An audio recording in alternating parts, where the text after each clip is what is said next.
El libro 9 años de desarrollo constitucional, que como vimos fue lanzado oficialmente la víspera en el Salón José Mejía Lequerica de la sede legislativa, básicamente hace un recuento de los principales avances del desarrollo normativo desde la Asamblea Constituyente hasta la actualidad, y también delinea los principales desafíos que tiene la función legislativa para el futuro. Tal y como lo reseñábamos en la nota precedente, este texto fue posible gracias al aporte de al menos 27 autores. Vamos a conocer la visión de uno de ellos en nuestra siguiente entrevista de hoy. Rommel Jurado, catedrático, jurista especializado en derechos humanos y derecho constitucional, especialista en temas de derechos de la comunicación, coautor de la Ley Orgánica de Comunicación. Rommel, bienvenido a TVL Noticias. Muchas gracias por su invitación. Es un placer estar aquí. Gracias a usted por acompañarnos. A propósito de lo que manifestábamos en la presentación de esta entrevista, ¿qué nos han dejado estos 9 años en materia precisamente de desarrollo constitucional? Es una pregunta larga y compleja de contestar, pero resumiendo yo diría que teníamos un modelo de Estado liberal, es decir, centrado en las posibilidades de los individuos de realizar su propio proyecto de vida, pero sin condiciones materiales para que la mayoría de los ciudadanos efectivamente pudiéramos cristalizar nuestro proyecto de vida. La Constitución lo que ha hecho es profundizar aquellos derechos económicos, sociales y culturales que crean las condiciones materiales para que cada ciudadano pueda realizar su propio proyecto de vida, para que cada ciudadano pueda ejercer las libertades que las constituciones libertades prometían para todos, pero solo eran posibles para unos pocos. Creo que ese es, en resumen, el gran cambio sustancial. Tenemos un catálogo de derechos mucho más amplio, mucho más plural. Se han incluido derechos de la naturaleza, derechos colectivos de los pueblos y nacionalidades indígenas, derechos de libertad, derechos económicos, sociales y culturales, y en mi caso un hallazgo, una contribución importantísima de la Constitución de Montecristi es que por primera vez se constitucionalizaron derechos humanos de la comunicación. Eso es un gran avance. Tomando en cuenta este elemento, que lo vamos a desarrollar en breves instantes, decimos entonces que la Constitución de Montecristi del 2008 marca un antes y un después en cuanto a la historia del país. Efectivamente, yo creo que la Constitución de Montecristi hace una ruptura, hace un punto de inflexión.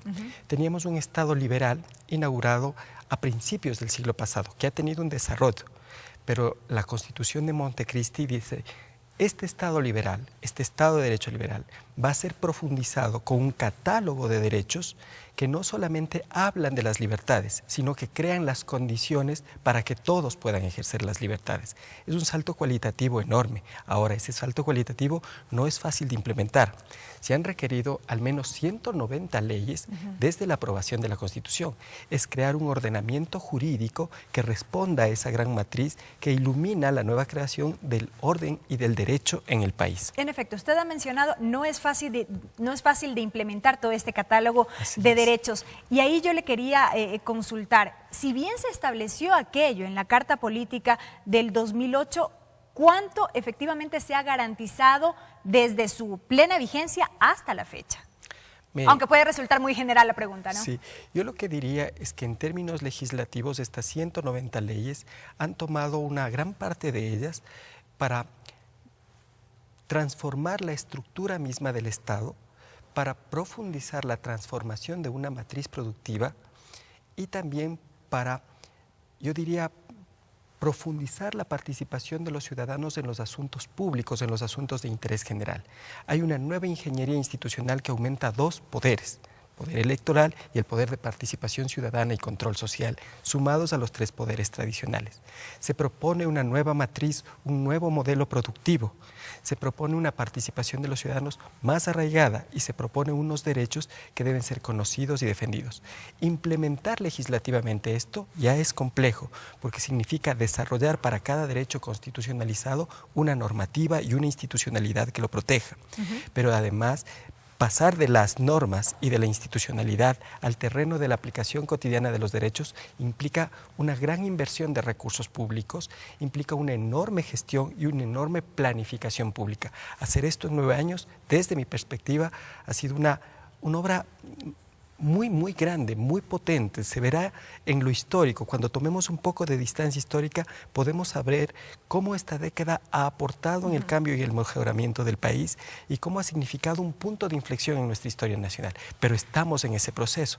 Y es un proceso, como todo proceso grande, que puede tener errores, que puede tener fallas, que puede tener problemas. Pero que demanda de importante voluntad política, además. Muchísimos. O sea, son recursos públicos, claro que sí. Voluntad política para la creación de normas, voluntad política para la creación de las instituciones, recursos económicos para hacer posibles las políticas públicas planificadas, tiempo y sobre todo cambio en la cultura de derecho de las personas.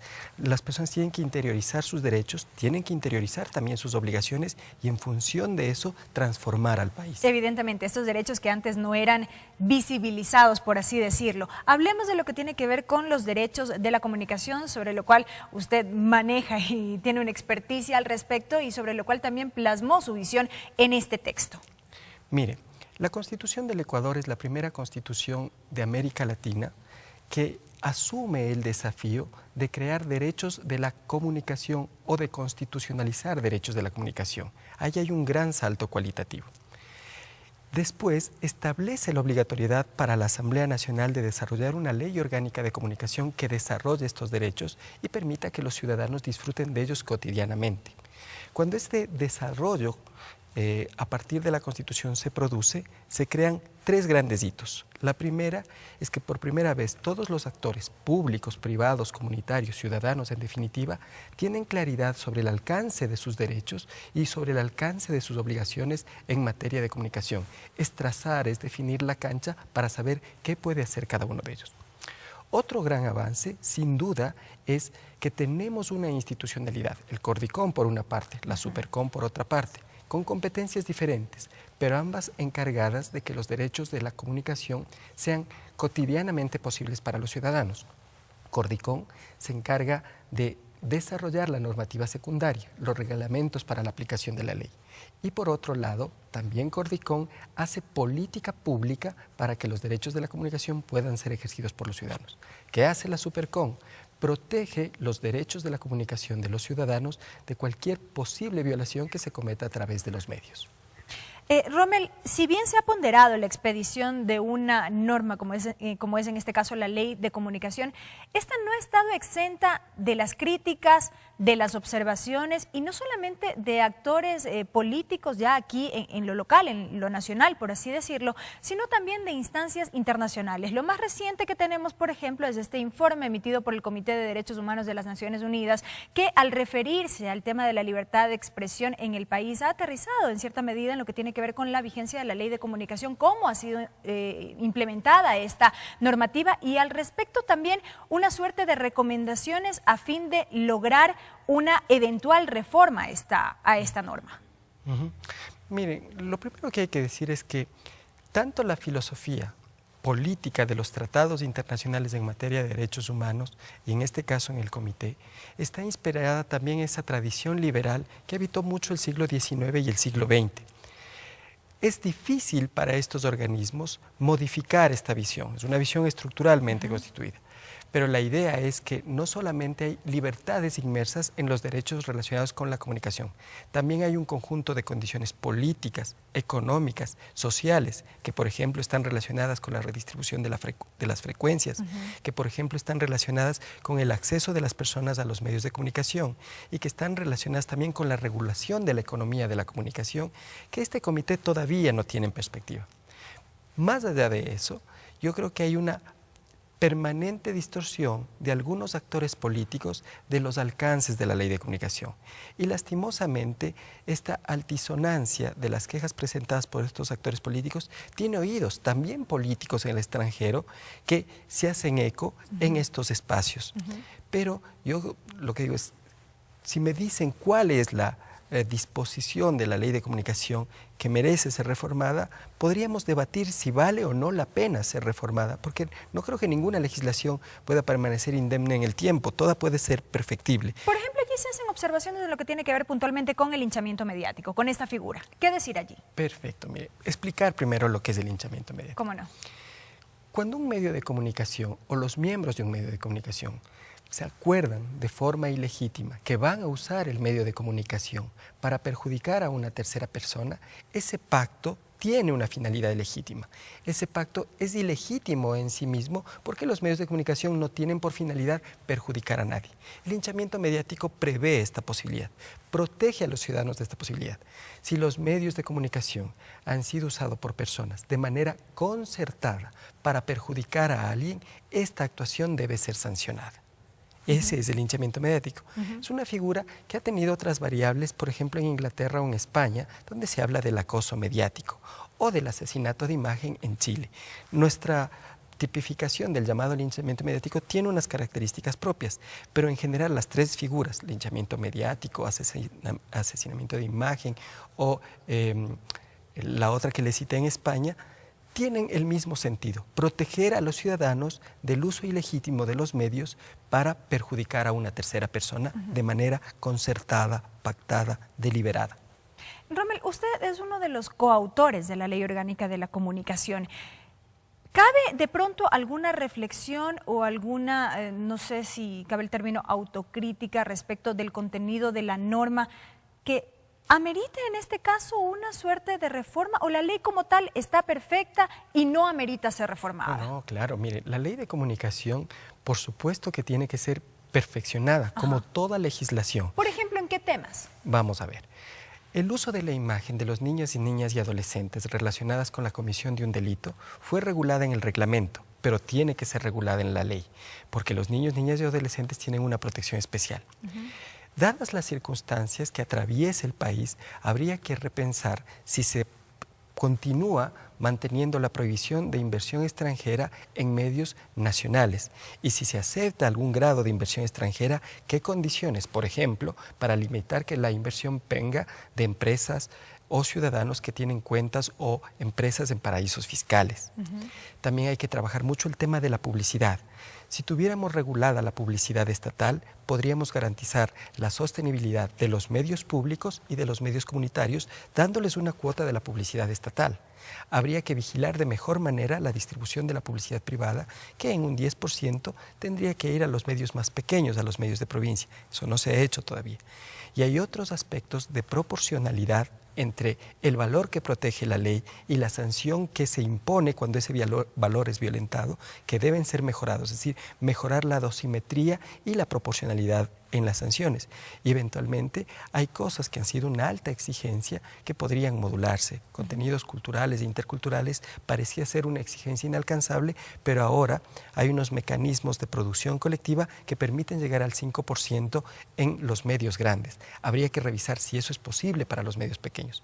Los medios locales que aparecen por los sistemas de audio y video por suscripción no reciben un centavo por su programación, en tanto que las operadoras de cable cobran a los ciudadanos por este servicio. Habría que pensar si hay un sistema de compensaciones económicas que permita ayudar a sostener a la televisión comunitaria regional. Hay muchas cosas todavía por hacer y hay cosas que efectivamente pueden ser mejoradas en la ley de comunicación. Y respecto de lo que usted ha citado, básicamente lo que tiene que ver con elementos en cierta medida de fondo. ¿Qué decir de aquellos elementos de forma, y me gustaría aprovechar su presencia porque no puedo dejar de preguntar sobre un elemento que ha causado mucha polémica en estos últimos días y tiene que ver con esta modificación que se hiciera de uno de los artículos de la Ley Orgánica de Comunicación desde la Superintendencia de la Información y Comunicación, con el cual se ha mencionado, inclusive se ha dado pie para sanciones a los medios. La Superintendencia ha sido clara en señalar que hubo allí un error de transcripción en el texto. No obstante, inclusive se habla de una eventual sanción, en este caso, al superintendente por permitir esta situación. ¿Qué decir sobre esto? ¿Qué lectura hay? Mire, varias cosas. Primero, la norma a la que se alude, que es la transitoria sexta, ya no está en vigencia en el ordenamiento jurídico. Esa norma tenía vigencia hasta el día 24 de junio de este año. Entonces, las personas que presentan la supuesta denuncia ante la Fiscalía presentan una denuncia sobre una norma que ya no existe en el ordenamiento jurídico. Por otra parte, he oído declaraciones del señor Superintendente de la Información y Comunicación señalando expresamente que él no conocía y no ordenó ninguna modificación al texto de la transitoria sexta.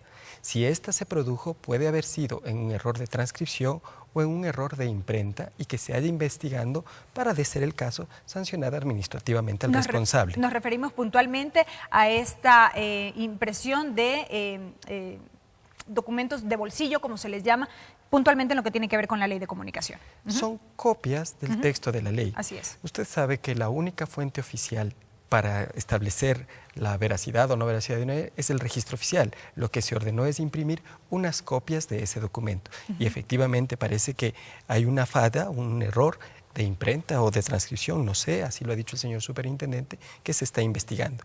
Pero no ha habido, por lo menos por parte del superintendente de Información y Comunicación, ni la voluntad ni el conocimiento de modificación del texto legal. ¿Pero con lo cual se sancionó a medios? Hasta donde yo tengo entendido, la transitoria graduaba el proceso en que se iba aumentando la proporción de los contenidos musicales en las radios. Es decir, si esa transitoria no hubiera existido, las radios, desde el primer minuto de aprobación de la ley, hubieran tenido que aprobar 50%, hubieran tenido que programar 50% de música nacional y 50% de música extranjera de forma alternada. Esto hubiera roto la economía de todos los medios de comunicación dedicados a la transmisión de música. La gradualidad establecía que primero el 20% en el primer año, luego el 35% en el segundo año y tercero el 50% en el tercer año, que se cumplió el 24 de junio pasado. Si esa transitoria no hubiera sido interpretada de la manera que la superintendencia la interpretó, hubiera tenido que exigirles a las radios inmediatamente el 50% de música nacional. Y en ese momento no había la posibilidad real de lograr ese cambio, que creo que con el trabajo que se ha hecho durante estos 3 años por los propios medios de comunicación y por las instituciones a cargo de la ley de comunicación, se está logrando. La mayoría de medios ya están llegando a ese 50%. Rommel, queda clara la posición. Gracias por habernos acompañado. Gracias también, Belkis. Rommel Jurado, quien es coautor de la Ley Orgánica de Comunicación, también uno de los autores del libro 9 años de desarrollo constitucional, cuyo lanzamiento se produjo la víspera en la sede legislativa. También hemos abordado temas inherentes, evidentemente, en cuanto a lo que compete a la Ley Orgánica de Comunicación y aquellos elementos que se considera deberían ser replanteados.